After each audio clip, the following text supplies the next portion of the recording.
Hey kids, you're listening to Nothing in Moderation with Travis and Mike. Be sure to subscribe so you don't miss out on this regularly scheduled dumpster fire. You can catch us on all the social medias under @NothingInModPod. So let's go ahead and get this hillbilly hog fight underway.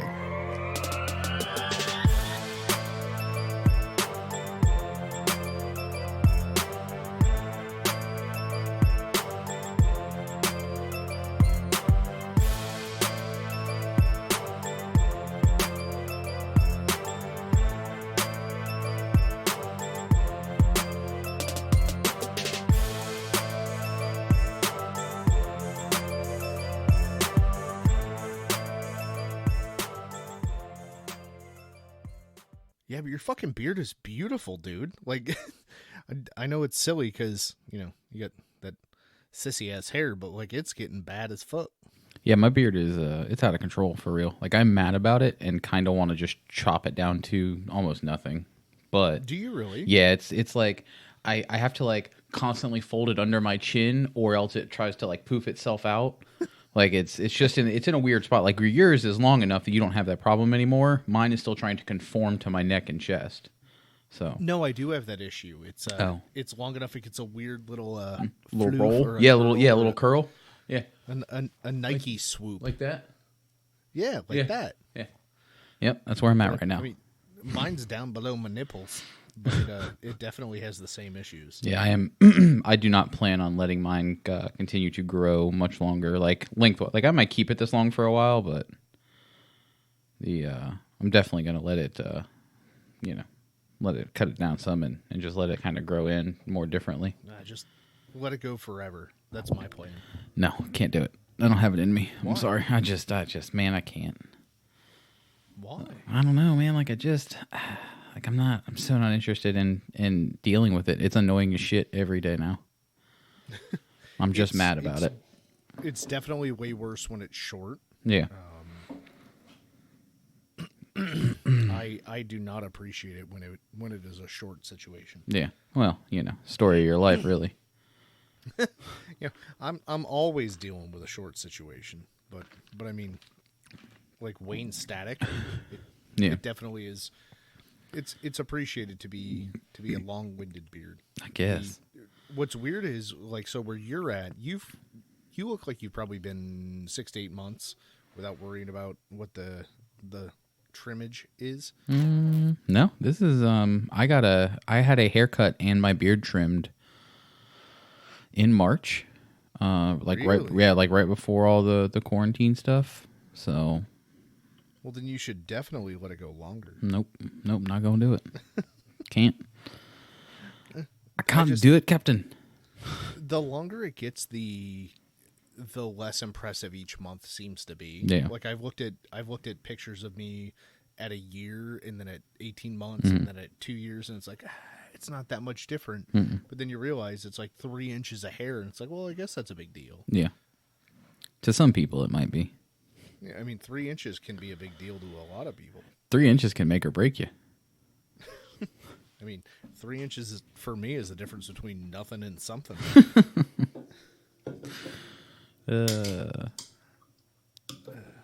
Anyway. So welcome to Nothing in Moderation. I see you just opened a Red Bull. Sugar-free Red Bulls. A sugar-free. Sugar-free. Oh, God. How's the holiday weekend going? Oh, God. I've done nothing and something pretty much all weekend. So I've either done nothing or I've been like, like I said, I've talked about last week, we're trying to remodel, so I've been doing some more demolition stuff, and I went to the dump and I got fucked at the dump. And I think I talked about this it was just Mike and I when we were playing Red Dead, so I didn't talk about it in the group chat. But I own a trailer, like a little 6x12 lawn trailer or whatever, and I loaded that up with junk that I've been demoing. It's a good little live-in scenario. Yeah, sure. But I loaded that up with shit that I've been demoing or whatever, and I had a trash can that I forgot to put in the trailer before I put the tarp on it, and it was just like a little 35-gallon trash can with it wasn't even completely full. So I threw it in the bed of the truck because I didn't want to undo the tarp and all that shit. And I get to the dump and the lady's like, oh, and I'm like, oh, it's just demolition stuff from my house. And she's like, okay. She's like, what about the trash can in the bed of the truck? And I was like, oh, that's getting dumped too. It's trash. She's like, okay. And she hands me a receipt. And at the county landfill, you can typically pay a flat fee of $8 and you don't have to weigh out. Sometimes that's good because sometimes you're, going to pay more than $8. Sometimes it's bad, because you're not.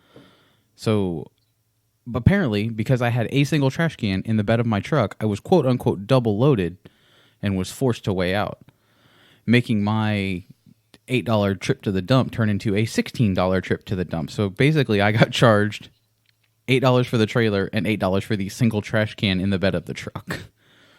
And on top of all that, I slipped and fell on some shit that I was throwing away and landed in a fucking puddle at the dump. So I'm sure that if I don't have the coronavirus currently, I definitely have hepatitis of some sort. Yeah, you're immune to everything at this point. Or I'm immune to everything. It's one of those three scenarios. Those are the only three choices. Fuck, dude, it was shitty. Maybe literally, I don't know what I landed in. The only time I used to go to the dump is literally to weigh the race car. It's like, hey, I don't need to throw anything away, but I want to weigh it. And it's like, it's $4. 2,800 pounds. Yeah. Goodbye. Yeah, pretty much. You just pull up on the ramp and be like, yeah, no, thanks. Yeah. You don't even have to get out and just drive off. Yeah, just burn all my trash. Yeah. Well, you live out there in the country. So something like that, yeah. But so anybody who's put up with our story so far, we are Mike and Travis on Nothing in Moderation. In case you didn't know yet, we are at Nothing in Mod Pod is how to find us on the socials. Correct. I'm just now getting all that shit under control. We are in the midst of sending everybody stickers who asked for them. We have our own logos. I did find more stamps, so I will be sending some out tomorrow. So nice, because I know I had sent you. Yeah, you sent me a couple. Brad and Aaliyah were both looking for stickers. Yeah. So yeah, if you want one of the company stickers, we are happy to send it to you. We don't charge anything for it. We just ask you that you take a picture of wherever you decide to done stick the stickiness, and send it to us so we can use it on the social medias. Aside from that, that's a kind of where my thought process ends because you are drunk. Oh, fucking hammered. Oh God, this is going to be a terrible, terrible show. I can already tell.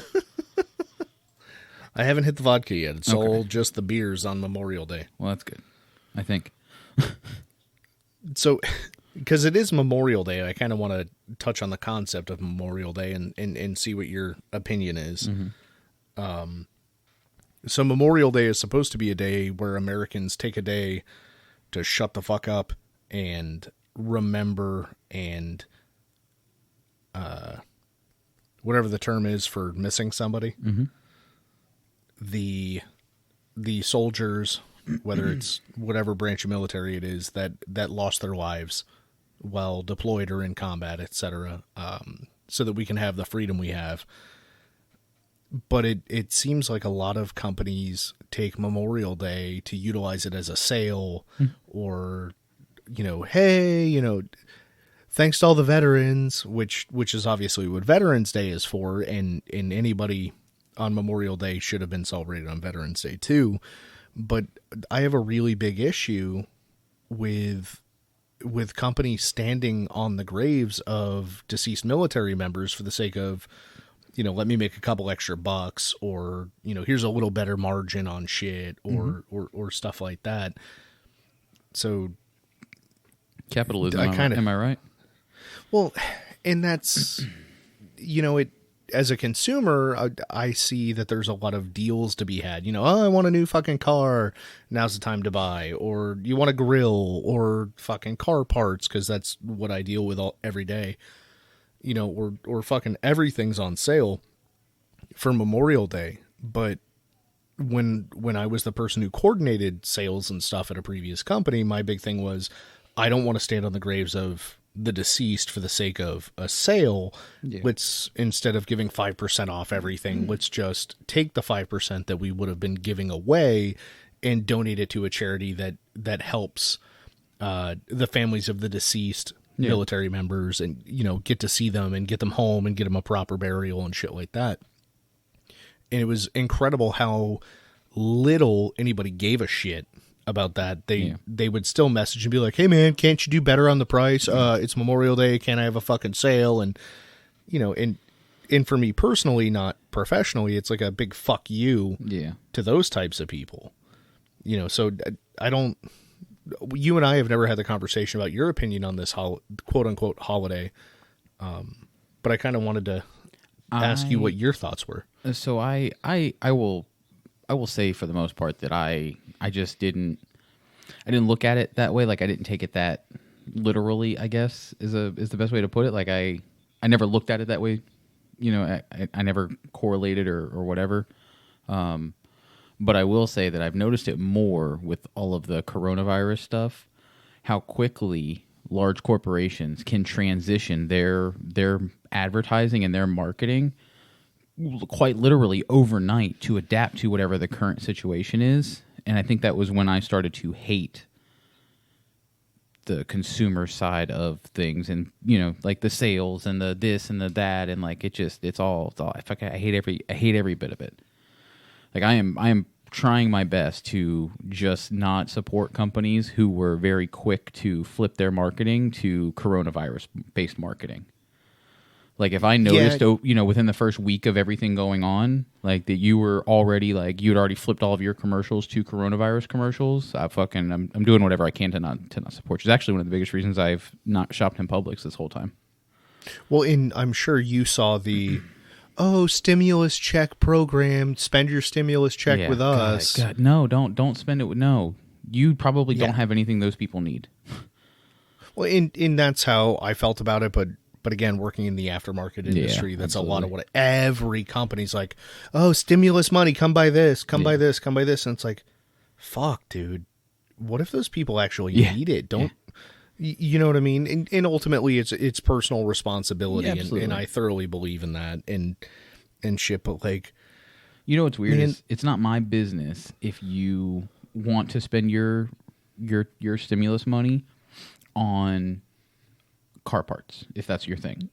Right, a car part or a hamburger or a gun or anything. But as a business owner, I shouldn't be trying to bilk you out of that money effectively. I agree with you. That's where, you know, like, if you want to come buy a supercharger, come buy a supercharger.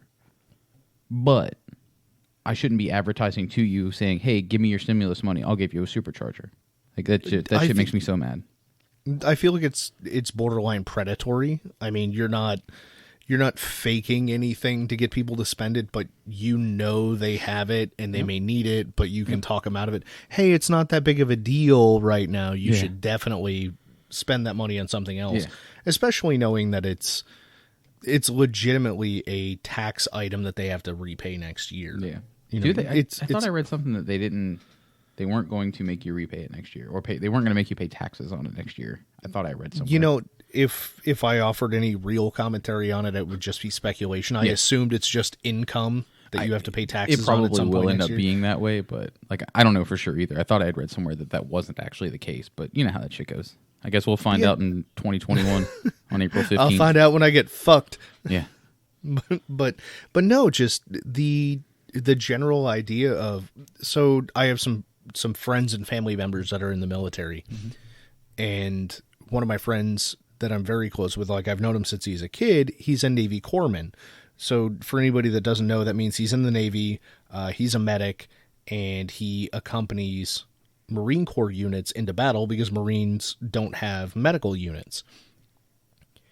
So he sees the shit of the shit. You know, he's on the front lines, he's the medic to help, you know, so he's probably got a bunch of PTSD going on, and he'd never talk about it.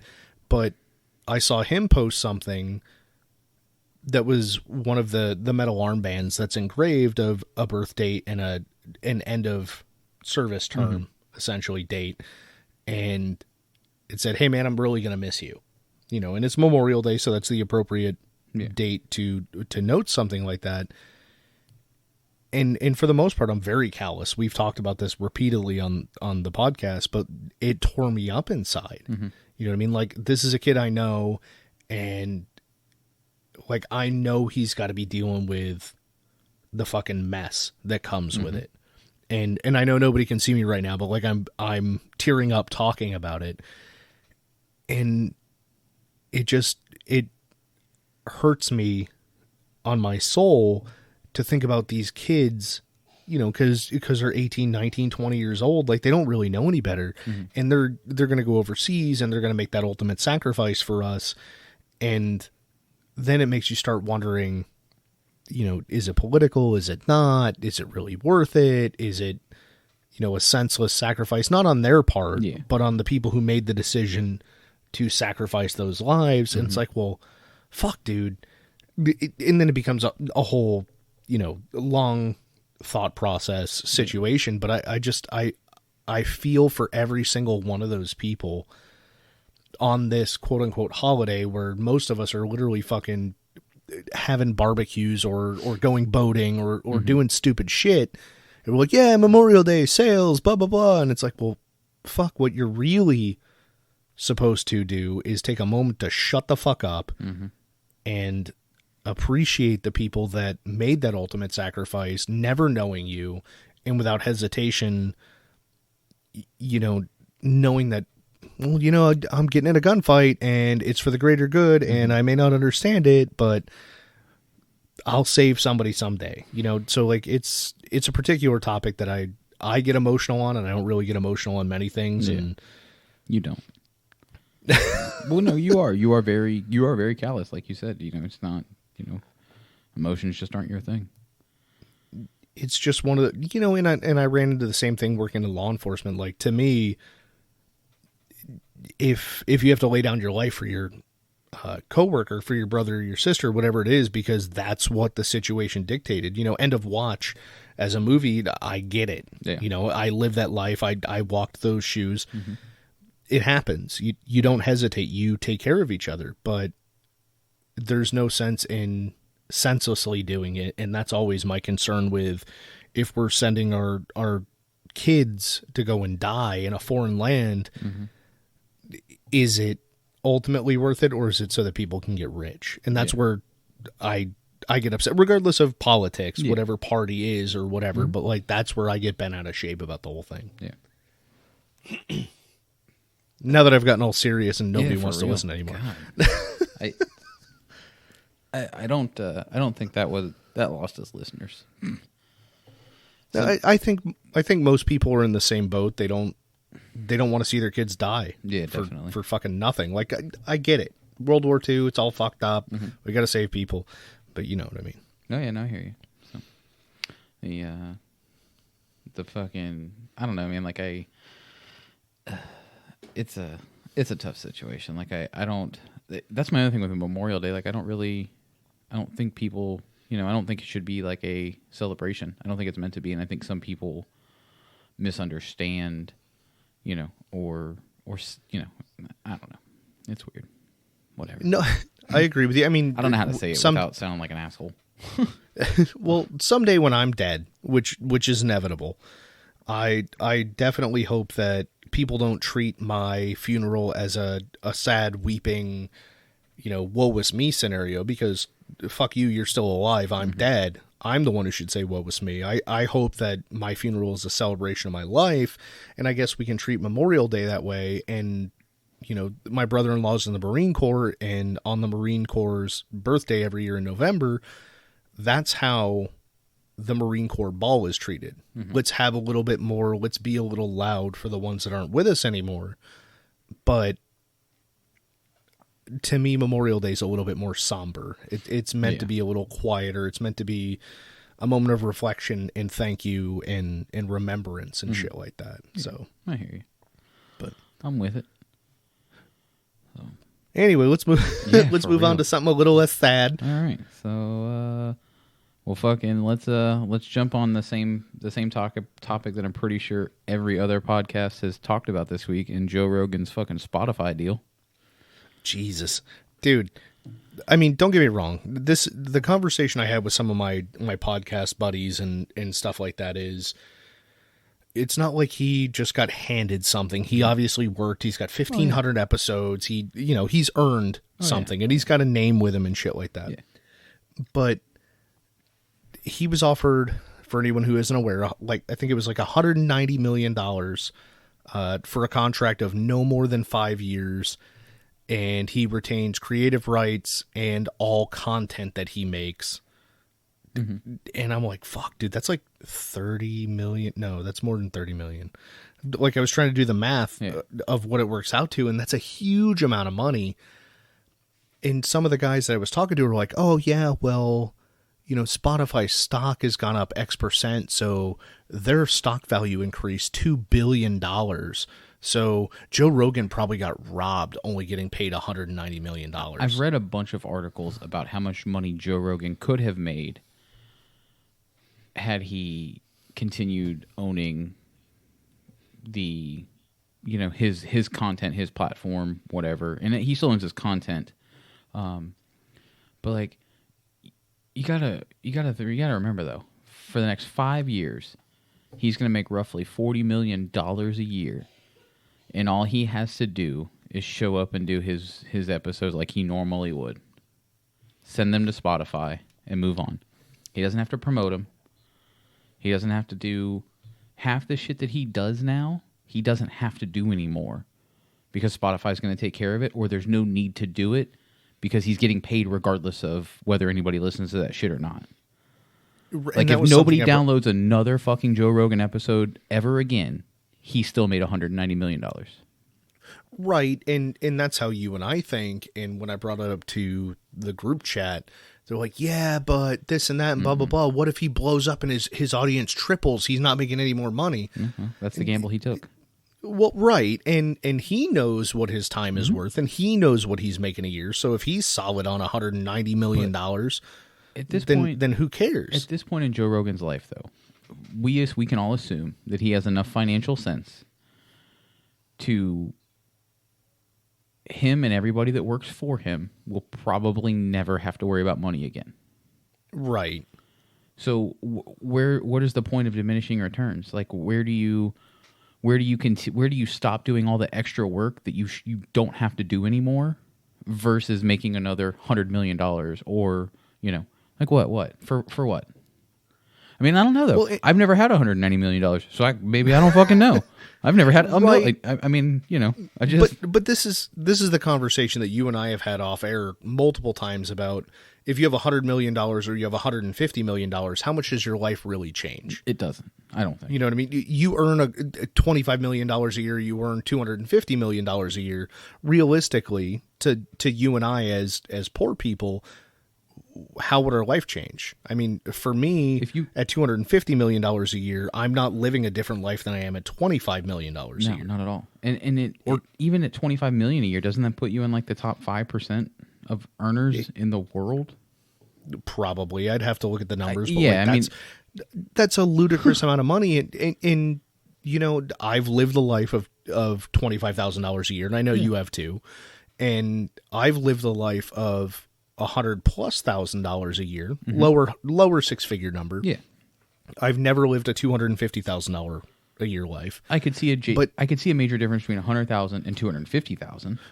Right, but on the same token, now I try to use the factor of 10 concept.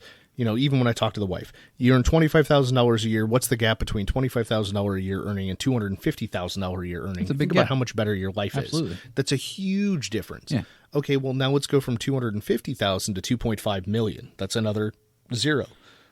In theory, the way you and I live, that's not that much of a difference.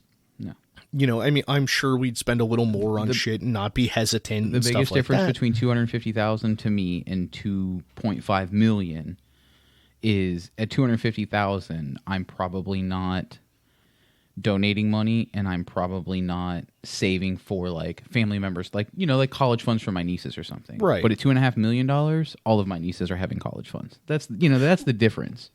But as far as my day-to-day life, I don't see much of a difference. But again, I've never had either of those amounts of money, so right. And for me, like 2.5 million or 25 million or 250 million seems, in my head at least, I'm not working for somebody, I'm making my fortune. Whereas 250,000, in theory, somebody could still be working for somebody else.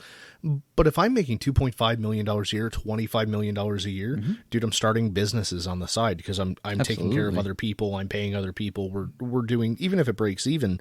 And that comes down to the whole, if I won $500 million type, lottery conversation. oh man, if I won the lottery, fuck. Nobody'd ever hear from me again. Throw it all away. I would. I'd change my no. You'd get a check in the mail. That's how you'd know. But I don't even want to check. No, I just want that's what you'd still get. be friends and number hear would about be your changed. adventures. Number would be changed to fucking going off grid for life. Makes me sad that our friendship has a price tag. Well, I'd be curious. What is it you're going to pay me to never have to talk to you again? Oh man, about So $350. if you $3.50. No, If you walked away with $500 million after tax, tag, title, all that bullshit, and you're just going to write checks to people to shut the fuck up and never talk to you again. well, you're the only What are one. you gonna write? You're one of the few I'd write a check to. But how much are you going to pay me that I'm never going to talk to you again? What? Where do we say your life changes? What, 250,000? I mean, I'm not upset about any dollars and cents. Yeah, I'm more upset about the loss of my friendship and communication. But I mean, it'd have to be a huge number for me to be completely okay with never talking to you again. Yeah, no, I hear you. I don't know that I don't think I would actually literally cut you a check. You'd probably be one of the few people that would get my new phone number. So. You got to cut me a check and fake your death so I don't feel like I'm missing you. That's what it is. That's all right. So I got to do a will with you getting some money, fake my death, and then meet Jen on our private island. Right, that you can probably buy from Epstein. No. Well, we wouldn't do a private island like in the Caribbean. Like we would do a private island somewhere in the continental U.S. Like I would just buy all of Iceland. Basically, well, no, I wouldn't even go there. It snows and shit there, so yeah, I'm not interested. I love it. So, but I'm staying in the South ish. So, do you think 190 mil for a 5-year contract is legit? Absolutely. Or do you think that they underpaid him? No, I don't.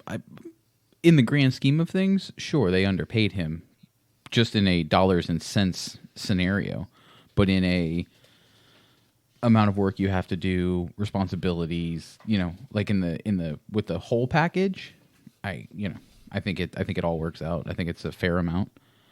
If I'm him, I'm not turning it down because I honestly, he would probably have to make some major changes to his show to make 190 million off of it over the next 5 years.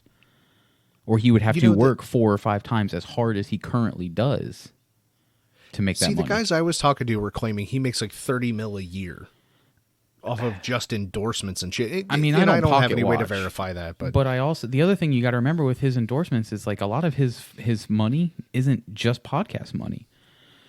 He gets money from UFC and all of that shit. And he gets, some of his endorsements are UFC endorsements, not podcast endorsements. Right.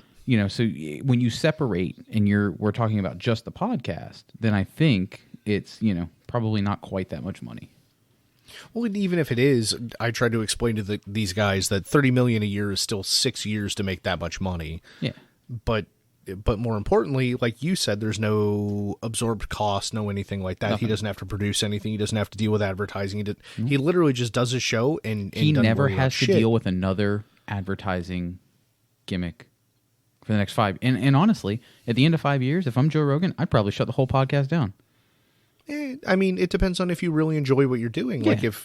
Like, don't get me wrong. I only watch Joe's podcast on YouTube, which, by the way, it's going away. It's exclusively to Spotify. Yeah. I watch his podcast on YouTube because I enjoy certain guests. So, when he's got Neil deGrasse Tyson, I want to watch because I enjoy Neil deGrasse Tyson. Or when he's got, Graham Hancock, I'll watch the show because I want to see the visuals that they come with too. And I understand some people love his show for him, or, they'll watch the MMA fighters and like that shit doesn't matter to me, but it's one of those things. It's just, it's way easier on him, and I can't fault him ever. I can't fault anybody for taking $200 fucking million for anything. Not at all. You know what I mean? In Jose and Julio, they're like, oh man, he got robbed. He made them I've way seen more that. money than he got paid. And it's like, dude, I've seen that in podcast groups that I'm in. Just people like, oh, he got robbed, and it goes back to for me, like, he never has to talk to another advertiser again. He never has to read another advertisement ever again.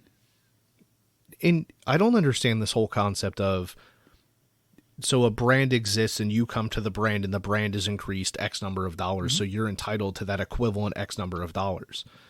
He didn't create the brand. Well, in Spotify's total value doesn't rely on Rogan. Yeah, it increased. The stocks went up in the 24 hours before they announced, but like you that's not Rogan. Like, so as a for instance, when I was looking into getting protein supplements, protein powder, in the same vein as Joe Rogan, I looked into my cost to get protein, to get, you know, an entire pallet of 5 gallon or a 5 pound drums. And so my cost worked out to like $30 a container after shipping, everything's done. Well, the actual price on the market, $60 a container. Okay. So if I sell it for 45, you're getting a better deal. I'm making some money. I fronted all the cost. And I had guys say, yeah, man, that's what I take, and I'll pay $60 a container for it. But if you're selling it for 45, what are you paying for it? Because I don't want to pay more than you're paying for it. What? Well, fuck you. You're getting a deal. You're getting, 25% off. Why does it matter? If I'm paying $5 for it or I'm paying fucking $44 for it, why does it matter? And there's always those consumers, and those are the same type of consumers that have an issue with Joe Rogan making what he makes. Listen, if that's what Joe Rogan is worth to Spotify, then there's nothing anybody can say. Like, at the end of the day, I'm going to assume that Joe Rogan and people smarter than that he employs or employed to make this deal happen were like, hey, this is what you're looking to make over the next 5 years with Spotify. This is what you're looking to make without Spotify. You choose. Yeah. Whether that number was higher or lower, even if it was higher, if it's $190 million from Spotify, or I'm going to make $300 million on my own, but I have to do all this other stuff to make the $300 million, I'm probably taking the 190 and getting the fuck out of town. Well, and that comes back to our concept of how much does life really change if you have $300 million or you have $200 million? If you're already making $30 million a year, which I looked up real quick on the high side, he's making $30 million a year. On the very low side, he's making $5 million a year off the podcast. So even if we hit it in the middle and he's making 15 or 17 million or whatever off the podcast, you can't, like, to double your money effectively per year to now legitimately, even now you legitimately make 30 million a year or 35 or whatever. How much did your life change from 15 to 30 million? Chances are it didn't. I mean, Ashley has explained it to me before. You have more home costs. You have to pay more maids, more butlers, more maintenance bullshit. But I would assume that somebody like Rogan doesn't have, and I don't know, I assume he doesn't have some big-ass mansion. I'm pretty sure he's not married or anything. He doesn't have any kids, I don't think. I have no idea. I don't either. I don't keep up on celebrities in general like that, so I have no idea. From what I could get, like, it's not like I see pictures of his wife, but I know there are celebrities out there that are married and have kids, and you don't know because they don't involve their wives and their children in their public life like that, which is great. But I just, like I said, man, I can't. I'm not willing to pocket watch to the extent that I can say, oh yeah, no, you could have taken another $50 million. It's just, it is what it is. Yeah, I mean, it's $50 million is a huge amount of money, but when you're already getting paid $200 million, it's already does it really fucking matter? No, it doesn't. Right, and same thing with, you brought up $5 million a year. Fuck, if I make $5 million a year doing what I want to do every day, do I really give a shit? Nope, not at all. You know what I mean? So I'm not mad at him for taking the money he did. No. I don't think he's wrong, especially since he retains creative control. Well, and what's weird to me, and you and I talked about it briefly via text, is like Joe Rogan isn't the money he's going to make or isn't going to make or what he left on the table. Like, that's not even the interesting part about all this to me. Joe Rogan is arguably the largest podcast in existence. period. Like that's active podcast. Like there's nobody bigger in my opinion, and I'm pretty sure most anybody could.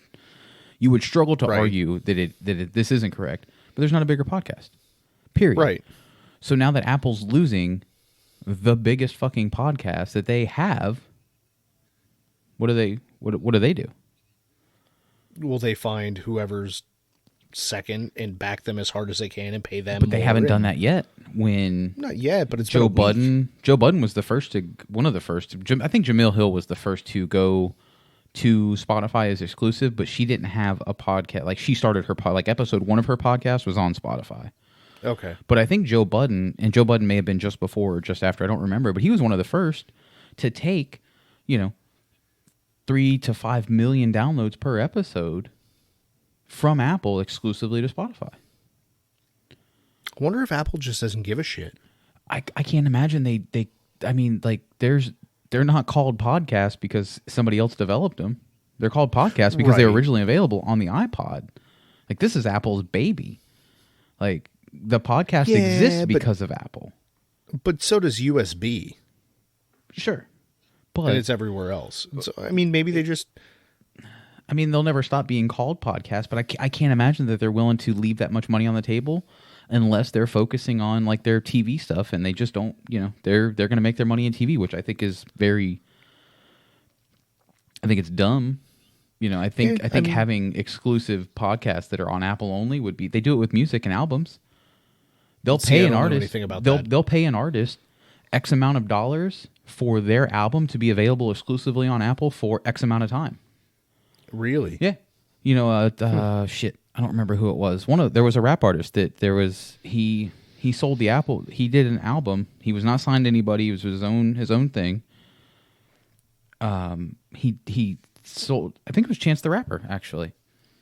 See, Apple probably could have just bought SoundCloud and owned all of the rights. Yeah, probably. I'm reading real quick about it. Yeah, Apple paid Chance the Rapper $500,000 to make his mixtape coloring book exclusive to Apple for 2 weeks. Really? They paid that's a huge amount of money for 2 weeks, and it's still going to go out and be available to everybody afterwards. Yeah. I don't know. Why wouldn't they do it with podcasts? I don't know. Like I'm interested to see what Apple does if they just kind of let the podcast thing go and focus on TV and continuing to grow Apple Music, or if they go out and they start signing exclusive deals. But if they're going to start signing exclusive deals, you need to start hitting for them real. up. Nothing in moderation, exclusively on blank. Yeah. But like I know I've talked about them before, the last podcast on the left guys, they are Spotify exclusive starting in September. Really? Yeah. So they're like, this isn't, Spotify has been signing, and last podcast on the left is a huge network of shows, and they get a ton of downloads. So, but like there was Joe Budden, there's Jamil Hill, Van Lathan, who is, he's a TMZ, not Van Lathan specifically, The Ringer, which is a podcast network. They bought the whole network, and it held the Dan Patrick Show. Dan Patrick is like one of the largest sports podcasts there is. Right, I recognize that It's name. Spotify exclusive now because they bought The Ringer and everything that came with it. So they're spending all their money on podcasts. So it'll be interesting to see. Got to build the brand and get bought up. I guess so. That might be what we need to start working on. Fuck. Yep. But all right, I guess we're fucking 40 minutes in and we haven't covered any of the typical shit. None of it. God damn it. Well, did you already have a small business shout out, or is that for me this week? That's you this week, buddy. Okay. So every week we're trying to do a small business shout out where we grab somebody we know or somebody who writes us their small business and give them a little bit of screen time. I've talked about Pink Mermaid Designs before. It's a friend of mine's business who does upcycling clothes. They take older clothes and make them into newer fashions. Her name is Charlotte, and she started with BDUs and other uniforms for military members, making backpacks and purses, stuff like that.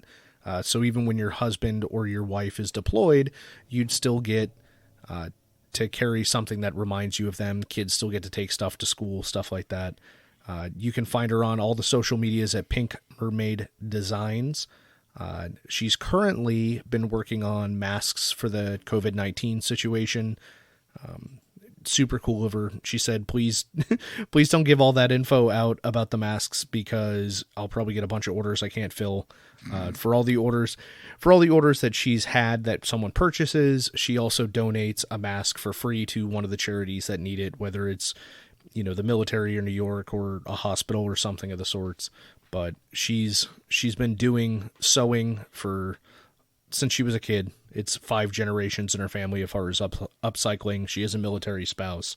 Everyone in the family's been a military spouse of some sort. So she's doing good shit out there, donating stuff, and always making custom stuff. I think she even made my wife's prom dress when they went to prom senior year. So she's a tailor without the title. So Pink Mermaid Designs. Well, all right. That was pretty cool. Does she have does she have like an @ or anything like that, or? I think it's just at Pink Mermaid Designs. Okay. She is on the Facebook. She is on the Instagram, and like I said, she's not super active in posting on that kind of stuff. She really, she's raising 3 kids, so she invests a lot of her time in that. And the free time she'd have to fuck off on social media, she really spends just making things. We tried to talk her into making custom animal clothes, get all the measurements for a dog and make them a sweet vest, because people will pay ludicrous amounts of money for that kind of shit. They will. Fucking white people. It is a white people thing. It is absolutely a white people thing. But that's our small business shout out. I do want to apologize. Last week I referred to the holster company in the wrong name. It's Waste Bandit Solutions. I called them Waste Band Solutions. Oh, yeah. So I want to make sure that I'm correcting myself when I fuck up. All right. Well, most every podcast has some sort of like a corrections segment that they do in their podcast. So now you've officially made us have to add one. Thanks. Woo. We went this long without needing it, and here you are making us need it. That's because we ignored our fuck ups all the time. Yeah, you're right. That's basically what I do. So I got a sweet update for you. We were talking about the Miata. All right. Wanting to get a set of wheels and tires for it, and apparently I'm going to go the eBay route. Okay. I will tell you that poor little engine with a huge ass set of wheels on it is having a very bad time trying to do a burnout in the driveway. I bet. Yeah, well, did you know that if you try and do a burnout hard enough, the differential weeps fluid all over the driveway? That doesn't surprise me. I didn't know that specifically, but It's called braking. Yeah. That's oh god. So you already blew it up, huh? Just a rear end. Engine still seems to be in good condition. Yeah, I said it once already today, and maybe it was yesterday, but I'm saying it again today. You're why we can't have nice things. Yeah, I break everything. Oh, man. New differentials is on order. I'm going to need some wheels and tires so that shit doesn't break as easy. Suspension components, I think I was talking to you and Chuck about. And that's the start. Remind me to talk to you off air. I talked to Chuck last night, so remind me. Because I forgot to text you after he and I talked. Yeah, man, no problem. All right, so you blew up the company car, so we don't have we don't have any rolling billboards driving around town right now. So that's not at the moment. So, well, anything else on the? I sent a couple of items on the list. I didn't know if there was anything you wanted to touch on specifically. No, nothing specifically. I did, however, literally 30 seconds ago when I looked up at the list, realize that it's my turn for Trash or Treasure. So I'm trying to throw this together real quick. All right, so while you do that, I'll tell a fun story about a young lady named Virginia. Sweet. I took on a date. So oot and a boot at the bars in DeLand. I met a nice little tuna while trolling at a place called Issues, which if anybody is familiar with the DeLand area, it's a sketchy ass place. Her name was Virginia, went by Jenny, and seemed kind of cute. She was a nurse. Decided we were going to go out on a date. So I scheduled the date to go pick her up probably 2 days afterwards. And as I'm driving to where she lives, it's in the typical area that I'm familiar with from being a police. And I pick her up at this house, and she's escorted out to the car by a couple children of hers. No. And, yeah, she hops in the car, and we start on down to another dive bar in town. And because I'm unacceptable as a human being, I make the comment, I'm like, man, I passed some really dark places. That'd be a good place to hide a body on the way here. So she's obviously uncomfortable, and I explain I'm being funny. Mm-hmm. We get to the bar that we're going to eat dinner at, and the server comes out and brings you menus and all that bullshit. And we start going through the menus, and a couple of my buddies, because we're in DeLand, where all of us hang out, show up, and they come over and they say hi and shit like that, and then go sit at their table. And she's like, wait a minute, did you call your friends to show up on this date? I was like, no, why would I do that? I mean, was my body reference something that you're concerned about? That's why my friends are here? Yeah. And for the only time in my life, 5 minutes later, she's like, hey, I gotta go. I got an emergency. Mm-hmm. And she left and bailed on me, which I get it. No big deal. I went and drank with my buddies anyway. But she ordered her food, so I got 2 meals that night. I mean, I paid for both of them, but I got 2 meals. I mean, we can't go wrong there. I don't see how the opening statement of "there's some nice places to hide a body" is such a big deal. Jesus, I don't. Some of the things you do just confuse me. Yeah, well, I mean, I wasn't going for anything that night anyway. It was just, let's go have fun. Fuck it. I'm not trying to get laid or anything. I mean, that's weird. That's still, it's just like there's just certain things you don't say. Yeah, I guess. I mean, it's like telling blonde or dead baby jokes on a date or something. No. So I can hear you clickety clacking over there. Yeah, I'm really wrestling to get through this.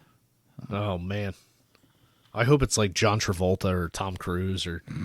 If it were Tom Cruise, I wouldn't. Some other terrible need to be struggling Scientologist. For.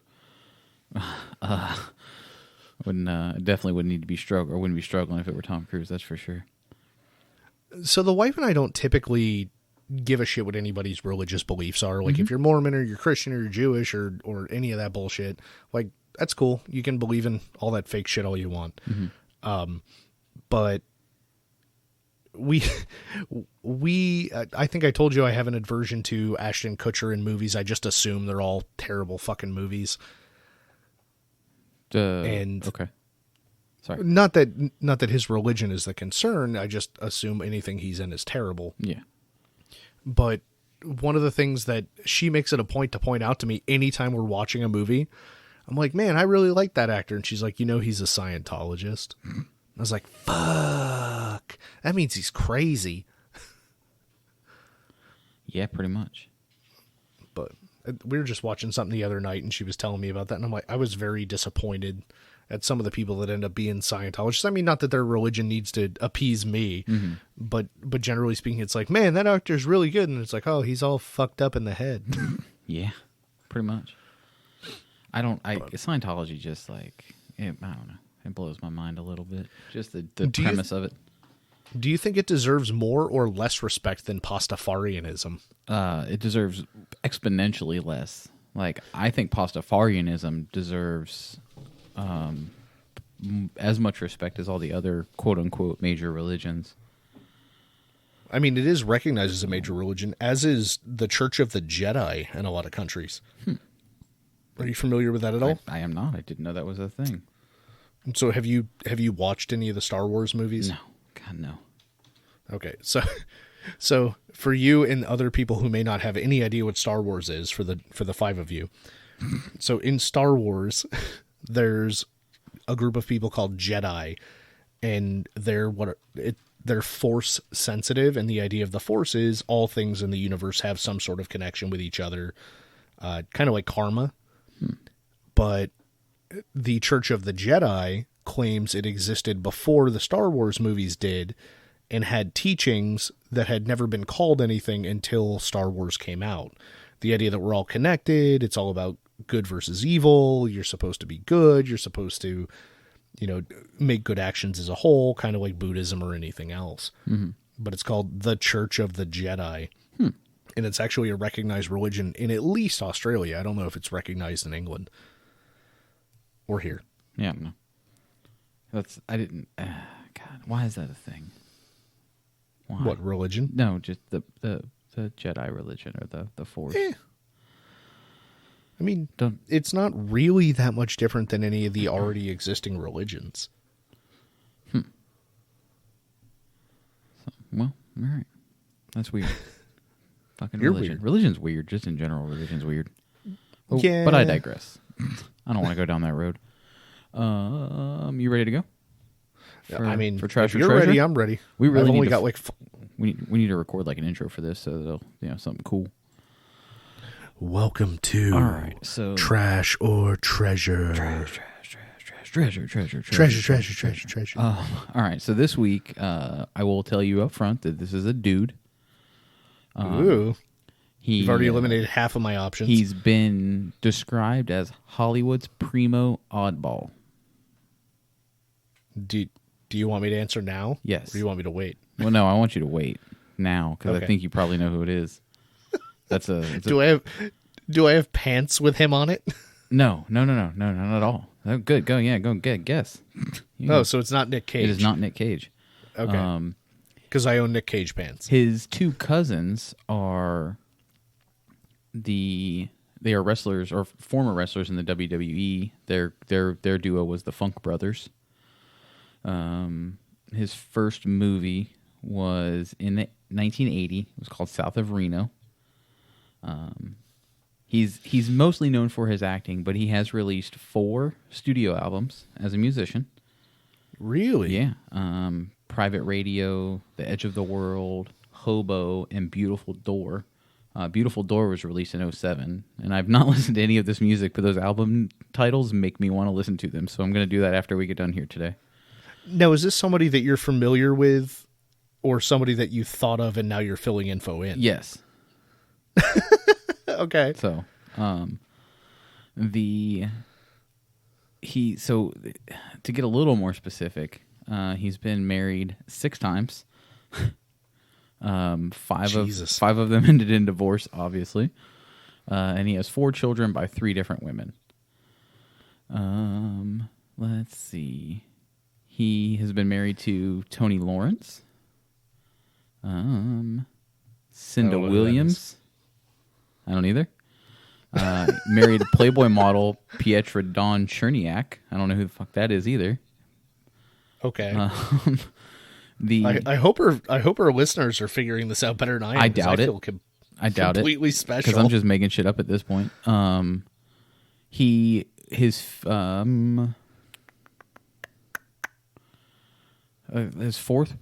fifth wife, who you may know, her name is Angelina Jolie. Let's see. Billy Bob Thornton? It is Billy Bob Thornton, the man, the myth, the legend. Wait. Yeah. He's got studio albums. Absolutely. He's a musician. Yes, he is. He is a musician. A musician. So, yeah, he. Holy shit. Yeah, no, I agree. I mean, he's played in other bands and such as well. So. Really? Yeah. So. And you don't have any audio clips, so you don't even know if it's rock music or rap music. I assume or it's folk rock music because all of the other bands he played in were rock based, and I don't see Billy Bob up there rapping or singing country. Can you think about how amazing it'd be if he was spitting rhymes like the Little Dicky in Sling Blade, in Sling Blade's character though? Some of them French fried taters. So those of you that know me personally know that I have a particular beef with Billy Bob Thornton. Do you? I do. It stems from his acting in Monsters Ball, and not so much his acting, but his defiling the Queen herself, Halle Berry. That whole scene, I can't watch it. It's like it, just kind of ruins it all for me, and I'm typically particularly mad at him about it. But I do know that I love Sling Blade. It's actually Sling Blade's we've talked in the past about how I don't own like a lot of movies and stuff, and Sling Blade is one of those movies that I actually own because I really like it. All the Bad Santas are obviously funny. They are. The Monsters Ball was an okay movie, even given the defiling of my queen.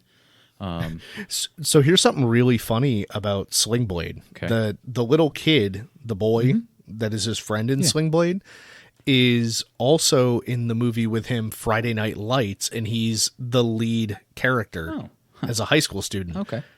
And then he later went on to be in Fast and the Furious Tokyo Drift, which Billy Bob Thornton was not in. Well. But it was funny that, 20 years earlier, they did Sling Blade, and then they did, the Friday Night Lights movie. I didn't realize that. I knew the kid from Fast and the Furious was Friday Night Lights. I didn't realize he was also the kid in Sling Blade. So that's kind of Yeah, cool. if you watch Sling Blade now after being told that, you'll be like, oh God, it's glaringly obvious Yeah. that kid's the same. Absolutely, nothing changed. So, so I can't find a lot, ironically, other than his multitude of marriages ending in divorce. Like I couldn't find anything that where he got into like fights or arrested or any of that stuff that was like Right. So he's just weird. He's very, very odd. Some of when his him shows and- are odd too. When him and Angelina were together, they wore a vial of blood from the other one around their neck on a necklace type deal. That's ridiculous. So I mean, that's really odd to me. Yeah. But I mean, whatever. You're not hurting anybody when you do it. So is it really that big of a deal? Yeah. I've watched the Bad Santa movie fucking 50 times because it's one of the wife's go-to movies. Yeah. And it's hysterical, especially because the sequel ends up having the same kid playing the kid, but he's full grown. Yeah.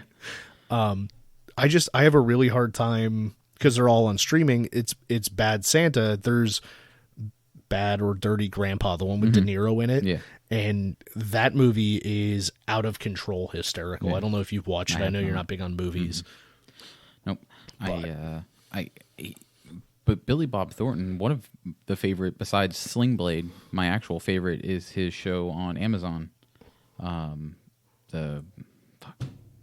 he plays an attorney. Yeah, Goliath. Goliath, that's it. Like that show is absolutely enthralling. Like it's one of the few shows that I make sure I go to Amazon and watch. I think Goliath is very, very good. The more stuff I watch with Billy Bob Thornton in it, the more I feel like Billy Bob Thornton just plays himself. Yeah. For the most part. Like he's probably an asshole. He's probably a little unapproachable. He's gruff, Probably drunk most of the stuff time. like that. Yeah, I mean, I get it. Me too. I actually read something where in most of the parts of Bad Santa he was actually drunk. So That's funny. yeah. I always think it's interesting when characters play someone high or play someone drunk or play someone fucked up on heroin or whatever it is, and seeing what the movie production crew does to replicate that. Like I think it was Pulp Fiction when Uma Thurman's supposed to be all jacked up on heroin. They had her lay in a pool or something of cool water to try and make her funky.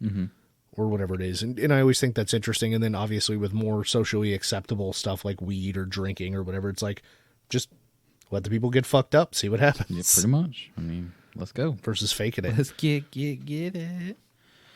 All right. Well, so I think Billy Bob Thornton is trash. Do you? Yep. Because he banged Halle Absolutely. Berry in a movie. That is correct. Oof. At me, I don't care. I mean, I was never a real big fan of Halle Berry until I saw her in Swordfish, and that was only because I got to see her titties. Yeah. Well. Hold on, because I got to see her cans. Neither of those are acceptable terms, sir. Am I supposed to say You're boobies? supposed to say breasticles. Breasticles. No, I got to see her cans, and that was nice.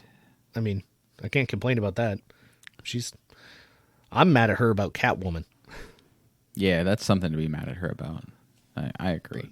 I don't even like that whole series, and I'm mad at her about it. If I have to figure out if he is trash or treasure, and you can't present me with anything to make him trash other than in a movie he got to pretend to do Halle Berry. I don't think he was pretending. Have you seen the scene? No, I know. I don't feel like there was a whole lot of pretending going on there. I'm sorry. There are some scenes, like Meg Ryan is one of those people who went onto a list of actually performed fellatio on somebody on screen for the movie. And it's like, oh, yeah. You're a porn actress now. You're not even an actual actress. But there's definitely actors and actresses that fall into the category of actual sexual conduct versus simulated. Yeah. Whether Billy Bob Thornton banged Halle Berry or not doesn't affect my opinion of him. In fact, he probably gets extra points if she allowed him to do it. So disgusting. You're a vile based human on being. just having sex with her alone, I'd say he's more treasure than trash. God, I hate you so much. It's the first time we disagreed. This podcast is over. I'm just we're never releasing. I'm not even going to release this episode. I'm going to have to cut it all. I'm going to have to cut all that out. I can tell you Zing. Someone that I am in love with that ruined everything by having an on-screen relationship. Penny? Natalie Portman. Oh, yeah, probably. And then she was in that movie about just banging it out with no strings with Ashton Kutcher. Yep. Yeah. Oh, man. So she ruined it for me. All right. Yeah. So if you guys are interested in getting some stickers, to get with us on the social medias at Nothing in Mod Pod, or shoot us an email. We will get one out to you, and all we ask in return is that you send us a picture of where you placed said sticker. So we got some more going out this week, and we've got some pictures I think that we're going to be putting up on social media throughout this coming week of some ones we've already sent out. So make sure you guys do that. Get those requests in, and we'll get them out to you as quick as we can. So other than that, we will catch you guys next week. Fuck yeah, Grandma. And next week, we'll talk about whether or not MGK went softer than baby shit after Eminem crushed him. All right. Well, that's going to be an odd conversation for you. You should probably spend this week studying about the relationship between the two and how how those things progress and what happened there, and come prepared next week for a fight. Oh no! So all I know is the old lady played me some MGK over the weekend, and it's all non-rappy and singing, and he plays a guitar, and he's a pussy. Oh, okay, I guess. All right, well, that's weird. So, I guess you guys got that to look forward to next week, I think. I don't know. You guys be the judge of whether or not that's going to be trash or treasure. Yeah, you guys have my incoherent ramblings without information coming up next week, and my hopefully factual hints at a trash or treasure. Hopefully. All right, we'll catch you guys next week. Don't do anything crazy. We love you. Love you guys. Bye. Bye. See ya. That's it. There's nothing more here. Just dead air in this closing statement. We appreciate your diligence, though. Now go back about your day and come back for the next show. Or listen again. In fact, that sounds like a better plan. Grab another show. That's what I'm doing right now. Whoever listens the most wins. You don't really win anything, really. Just the memories of better times, which is winning in my book. All right, well, this is the actual end. Hand banana.